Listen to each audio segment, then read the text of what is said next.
guys, and welcome to classic rock and country music facts and trivia. Appreciate you being here. Today's video is on the Beatles and how they didn't, well, except George Harrison, and how they didn't like the movie Hard Day's Night. Sorry, I'm on the beach here. I'm having a hard time. Except for George Harrison, like I said, and you'll see why once you watch it. So let's just get into it. After John Lennon, Paul McCartney, George Harrison, and Ringo Starr found global success with their music, they decided to expand into film with A Hard Day's Night. The film was the Beatles' first time acting on camera, and they did it with varying degrees of success. While they had fun shooting the film, watching it was a different story. The band's press officer, Derek Taylor, said all but Harrison left during the band's viewing of the film. In 1964, the Beatles decided to further capitalize on Beatlemania by releasing a movie. In it, the band played themselves. McCartney explained that they had fun doing it, but he didn't think that they were particularly good actors.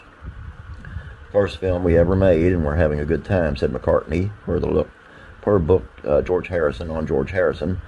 We're not very good actors, but we're trying hard. That's the most important thing, really, having a try, isn't it?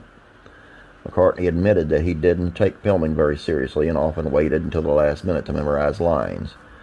Well, actually, George, I'm a bit lazy about that, said McCartney. I normally learn them about 10 minutes before we do the scene, actually. I feel it gives an air of impromptuity. George Harrison was the only Beatle who could sit through the Hard Day's Night. Though acting was a fun experience for the band, watching themselves on screen was torturous. Hard Day's Night is doing very well, and they're making another, Taylor told Gloria Steinem in 1964 article Cosmopolitan. They're very proud of their first film and the good reviews, but actually looking at it embarrasses them. Taylor said that Lennon was the first to walk away during the viewing. By the end, Harrison was the only one still watching. The first time John saw it, he said, "I can't stand this lot," and rushed out, Taylor explained. By the concert scene at the end, all but George had left. This was perhaps because Harrison was happiest with his performance. According to A Hard Day's Night director Richard Lester and Steven Soderbergh, Harrison was the best actor of the four of them by far.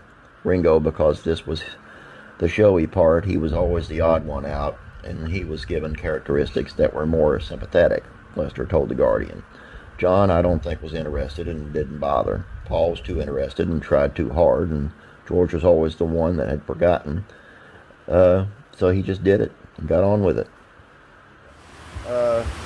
Not sure. I've never seen the movie, so I can't really say whether they did a good job or not. So, guess what it is. Appreciate you guys being here.